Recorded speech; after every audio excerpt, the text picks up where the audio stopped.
there seem to be a lot of questions about what Jesus actually looked like. If you were to show a random person an image of a long-haired white man with a beard, chances are they'd say, "That's Jesus." Even many Christians would agree that the image represents Jesus to them. Most modern art, films, and media portray him that way. If you Google, "What did Jesus look like?" the majority of the results will match that familiar face. And it's no surprise that many of the paintings we have of him come from the Renaissance era, where legendary artists like Leonardo da Vinci and Michelangelo depicted Jesus as a Caucasian man, resembling a typical European philosopher or scholar of that time. These artists weren't necessarily trying to be historically accurate. They were aiming to connect with the people of their day through culturally familiar imagery. The goal was to inspire and elevate the divine using the artistic norms of the time, not to document facts. Interestingly, some communities, particularly within Black culture, believe that Jesus was a man of color, possibly black or, at the very least, deeply brown-skinned.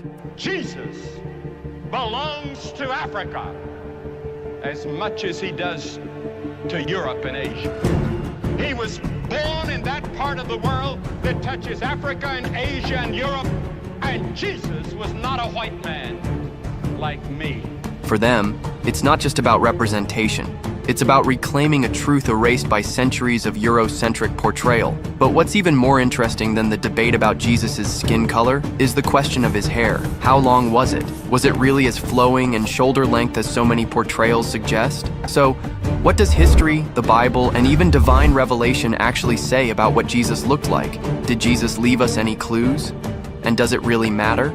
Let's start at the beginning with the first known painting of Jesus Christ. The earliest known image of Jesus dates back to the early 200s AD, about 100 years after his resurrection. This painting was discovered in the catacombs of Priscilla in Rome. It's titled The Good Shepherd. In this image, Jesus is depicted as a youthful, beardless man with short, curly hair, wearing a Roman-style tunic and carrying a sheep on his shoulders. But this wasn't meant to be a literal portrait. It draws from the Greco-Roman shepherd motif, symbolizing care and protection. Early Christians, still under Roman persecution, used imagery that would avoid suspicion. This art was created cautiously, often in secret, designed to teach and inspire believers, many of whom were illiterate, by portraying Jesus as a shepherd tending his flock. By the late 300s AD, we begin to see a transformation. Jesus starts to be depicted with a beard and long hair, often with a halo and more serious, regal expressions. This shift occurred in the Eastern Roman Empire,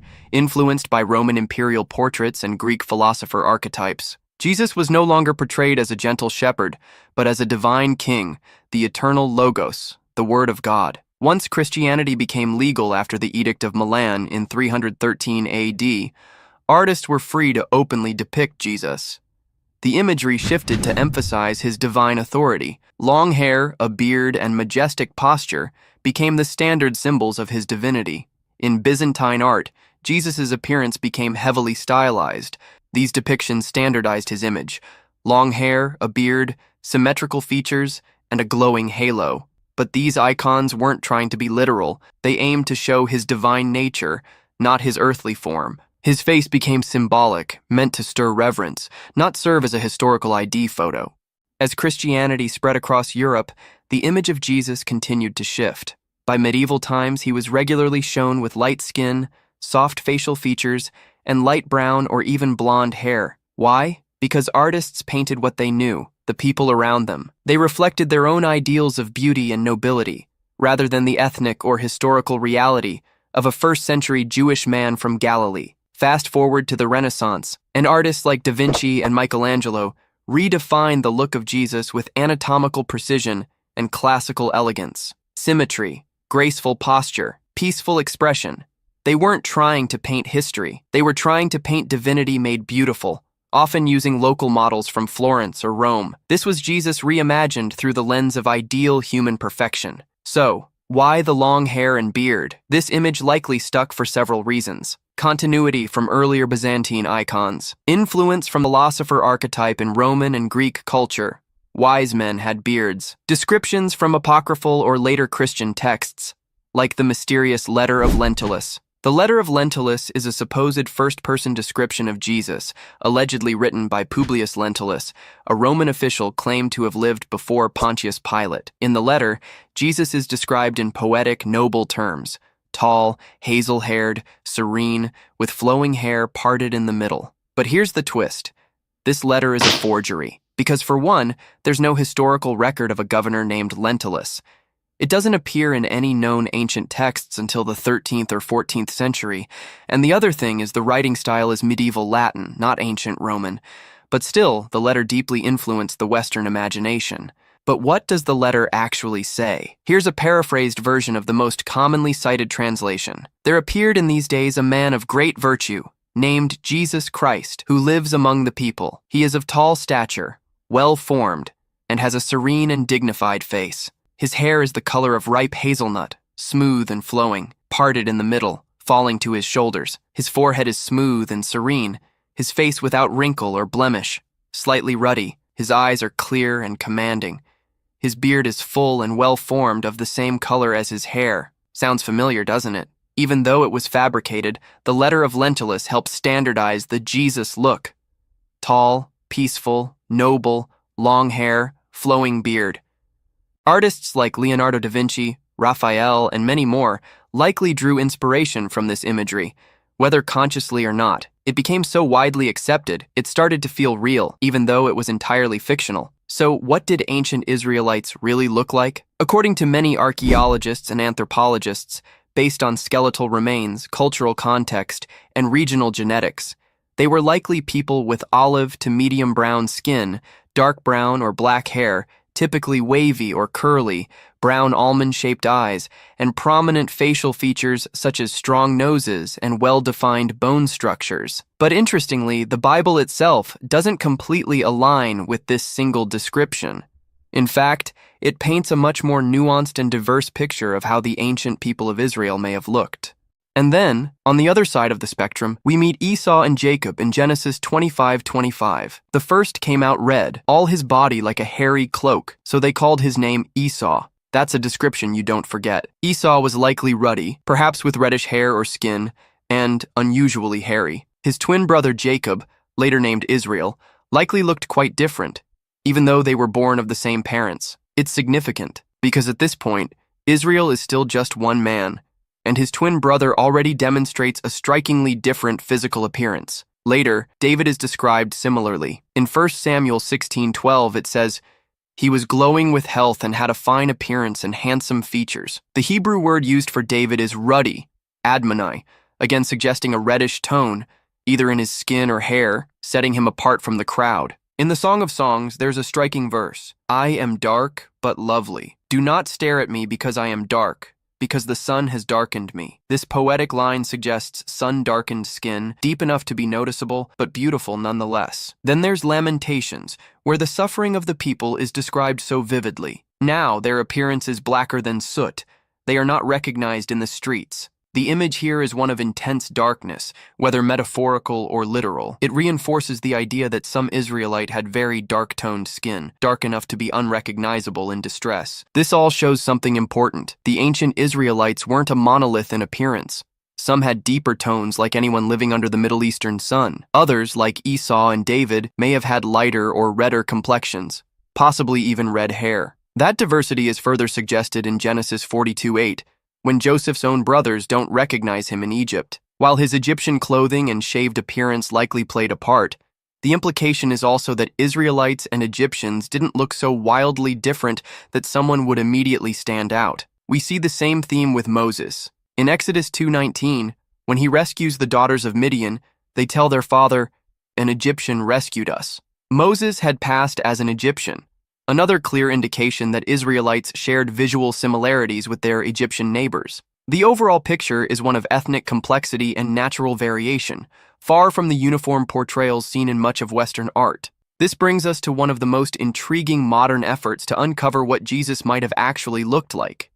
In 2001, British forensic anthropologist Richard Neve worked with a team of experts for the BBC documentary Son of God, where they used forensic techniques to reconstruct the face of a typical Jewish man from 1st century Galilee. They studied 3 Semitic skulls from the region, used computerized tomography to analyze the skull structure and thickness, and then reconstructed the facial muscles and skin.